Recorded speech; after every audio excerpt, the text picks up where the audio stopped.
Muitas pessoas andam por aí se achando santinhas e religiosas, porque vão à igreja, porque fazem isso, fazem aquilo, se achando que são verdadeiramente cristãos.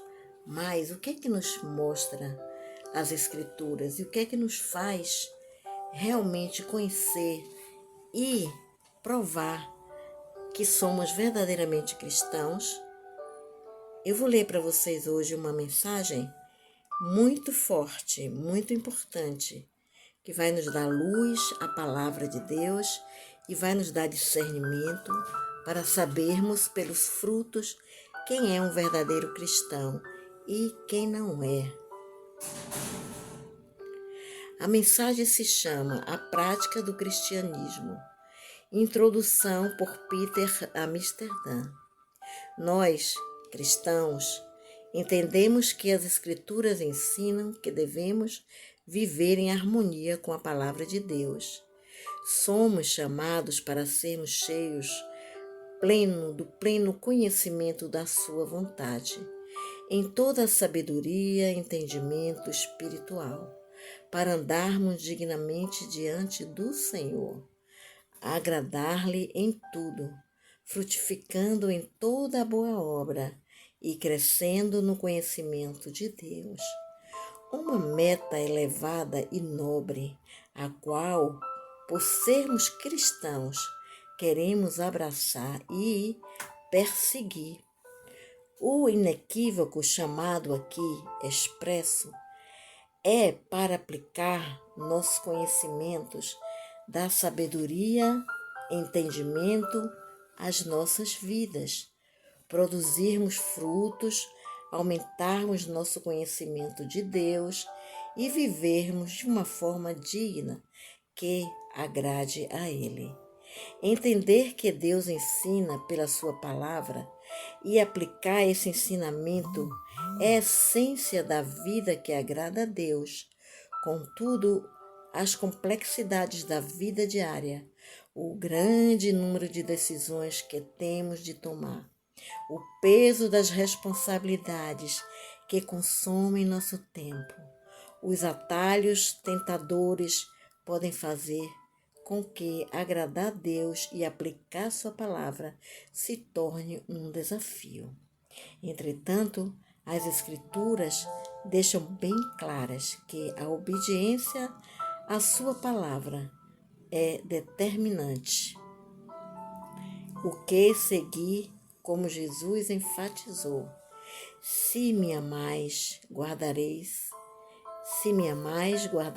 os meus mandamentos. Se guardareis os meus mandamentos, permanecereis no meu amor, assim como eu tenho guardado os mandamentos do meu Pai e permaneço no seu amor. Como devemos aplicar os ensinamentos bíblicos no dia a dia? Como saber se nossas decisões estão alinhadas com os ensinamentos das Escrituras? As escolhas que fazemos refletem a maneira como pensamos, nossos valores morais e éticos. Nesta série, porque é uma série que eu vou ler para vocês, começando com essa, né? A prática do cristianismo oferece alternativas para se viver de acordo com os ensinamentos das Escrituras, que tange a moral e a ética. Vamos nos conectarmos na ética cristã e na que a Bíblia ensina sobre escolhas, decisões morais. Das várias opções para abordar este tópico, eu escolhi usar os 10 mandamentos como estrutura. Cada mandamento servirá como pasta, às quais atribuiremos subpastas. Se abríssemos a pasta do 4º mandamento, por exemplo, que diz: honra o teu pai e a tua mãe, descobriríamos diversas supostas em que são abordadas outros tipos de autoridades, até de parental, discutirmos, por exemplo, como os cristãos devem reagir às autoridades de um governo constituído. Existem algumas situações em que é certo desobedecer ao governo? Nesse caso, quando? Qual é a maneira correta de nos relacionarmos com empregadores, professores, etc., e outros que têm algum tipo de autoridade sobre nós? Apesar de os cristãos não estarem obrigados a viver em conformidade com as leis do Antigo Testamento, como os hebreus daquela época, os 10 mandamentos oferecem uma estrutura para a abordagem de padrões morais, éticos para os cristãos. O apóstolo Paulo escreveu: tudo que outrora foi escrito no Antigo Testamento para o nosso ensino foi escrito para que pela paciência, consolação das Escrituras, tenhamos esperança. Em outra passagem, ele faz o seguinte comentário em relação ao Antigo Testamento: toda Escritura é devidamente inspirada, proveitosa para ensinar, repreender, para corrigir, para instruir em justiça, a fim de que o homem de Deus seja perfeito e perfeitamente preparado para toda boa obra.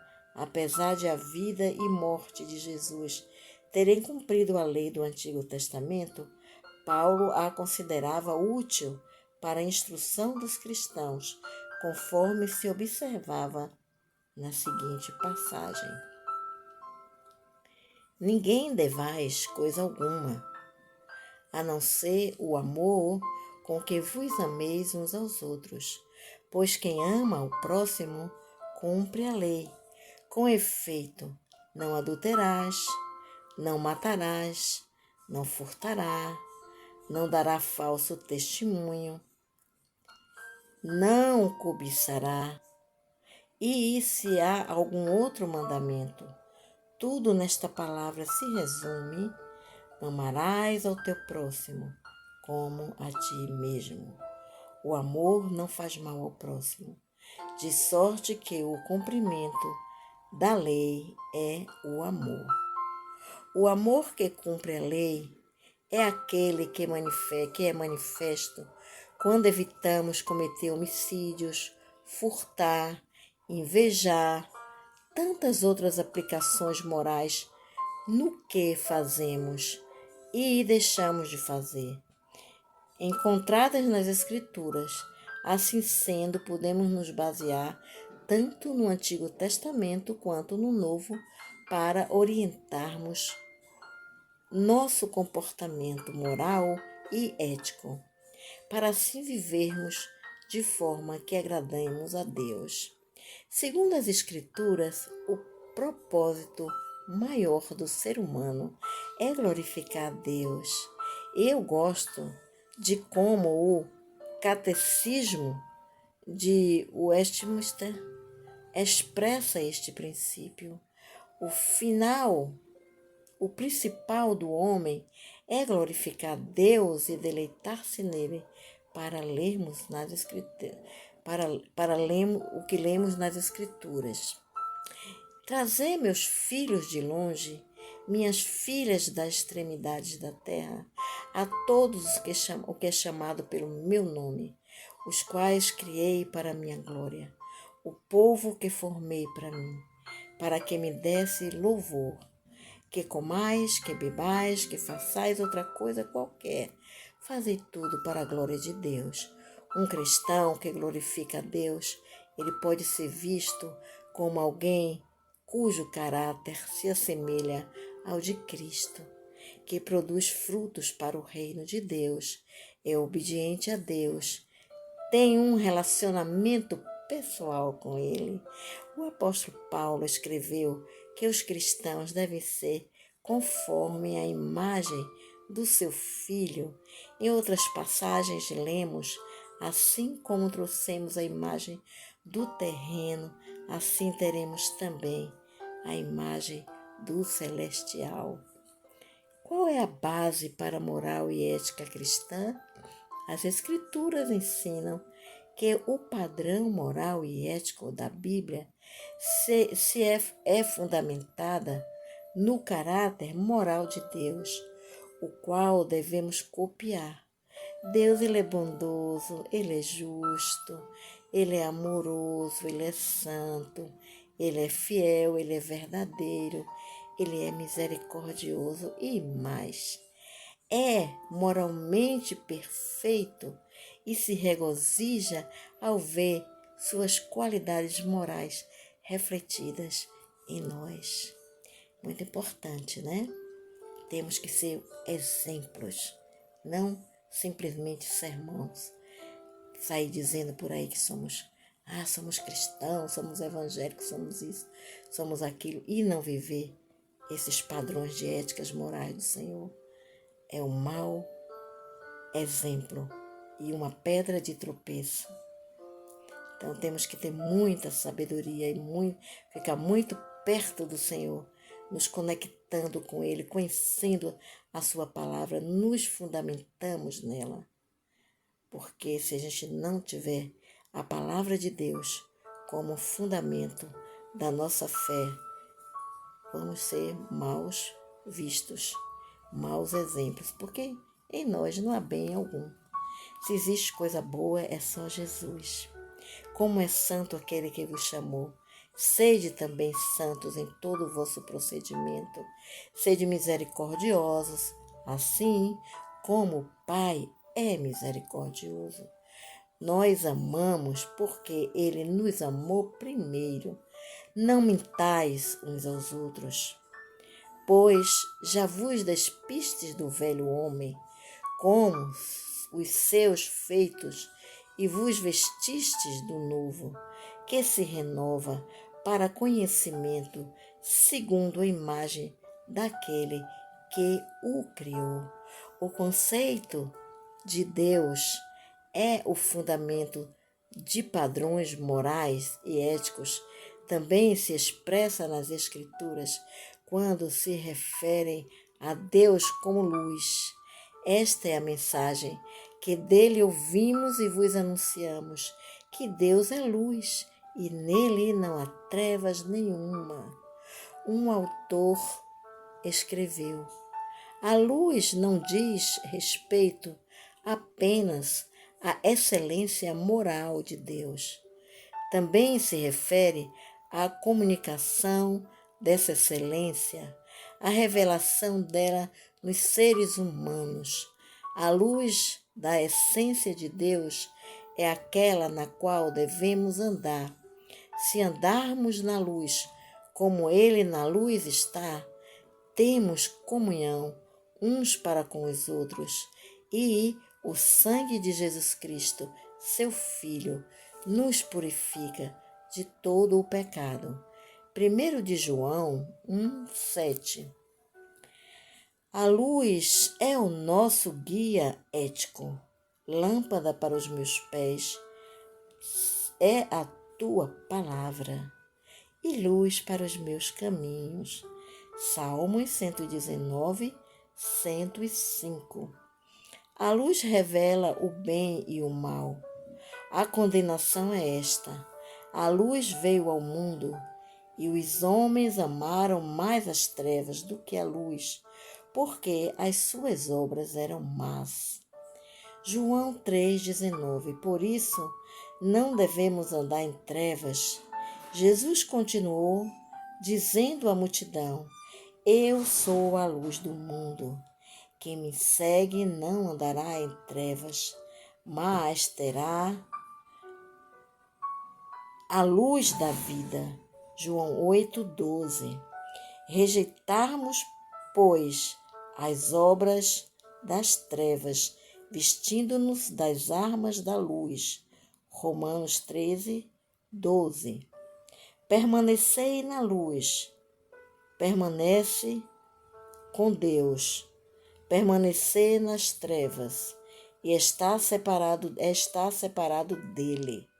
Com certeza, é importante que estejamos na luz. Se quisermos que nossas vidas reflitam Deus, devemos alinhar a maneira como pensamos e agirmos como Ele se revelou nas Escrituras. Devemos fazer o que a Bíblia nos ensina a fazer e nos abastermos daquilo que nos diz para não fazermos. Oro que esta série seja uma bênção e o ajudem a aprofundar seu conhecimento do que as Escrituras ensinam com respeito à moral, à ética, servindo assim como uma orientação diante das escolhas morais e que, de alguma maneira, melhore o seu caminhar com o Senhor. Linda mensagem, porque o que temos que ter com Jesus, que é o verdadeiro pastor, o verdadeiro guia, ele nos deixou um manual de vida. Ele nos criou e, como todo criador, por exemplo, uma empresa que faz um automóvel, ele deixa um manual para você seguir quando você for usar esse automóvel. É como o Senhor nos fez, como sua semelhança, né? E deixou para nós um manual de vida, que é a sua palavra. Então, nós devemos estar fundados na palavra de Deus, no conhecimento da palavra de Deus, para que possamos nos semelhar a Ele e sermos bons exemplos, bons cristãos, cheios do amor, cheios da misericórdia, cheios da paciência, cheios da bondade, sem estar aí andando em egoísmo, em orgulho, discriminando as pessoas, agredindo as pessoas, mentindo e fazendo toda sorte de maldade, porque essas coisas provêm do maligno. E Jesus é luz, e não há nele trevas nenhuma. E para sermos mais como Jesus, precisamos estar na sua palavra, sendo guiado pelo Espírito da palavra, não somente pela lei que mata, né, mas pelo Espírito que a palavra de Deus tem. Através do Espírito Santo, podemos ter essa conexão poderosa com o Senhor.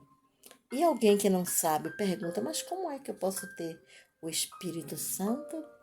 É muito simples. Quando você recebe Jesus no seu coração, como teu Salvador, você pode pedir também pelo Espírito Santo, o que vai te guiar a toda a verdade e vai te orientar, vai te dar poder para obedecer a palavra, porque sem Ele nada podemos fazer. Sem Ele somos pior do que um zero. A gente precisa aprender a esses padrões de éticas morais de Deus. Só repete uma oração comigo. Você vai pedir a Jesus, se você ainda não fez essa oração, para Ele entrar em seu coração, para Ele te dar a vida eterna, porque Ele deu para você de graça na cruz quando Ele morreu. Ele te ofertou, te ofereceu a vida eterna. Desculpa. E também vai te dar o poder do Espírito Santo, para que você possa ler a palavra, entender e compartilhar com os outros. Repete essa oração comigo.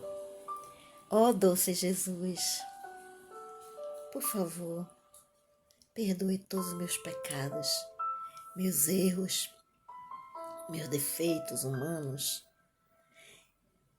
Eu confesso que você é o Filho de Deus, que veio aqui para me salvar. Eu te peço, querido Jesus, entra no meu coração, perdoe os meus pecados, dê-me a vida eterna. E também, querido Jesus, encha-me com o poder do teu Espírito Santo, para que eu possa ler a tua palavra, entender e ser pastoreado diretamente por ti, com o manual que você nos deixou. Eu te peço e te agradeço no precioso, doce e amado nome do teu Filho Jesus. Aleluia! É lindo, né? Pedis e recebereis. Buscais e encontrareis. Bateis e abrir-se-vos-á. Todo que pede, recebe. Todo que bate, abre-se. E todo que encontra ele, né? Que pede a ele, vai encontrar ele. Então Jesus agora está dentro do seu coração, viverá para sempre junto do seu espírito. Te amamos. Continue na conexão celestial. Deus te abençoe.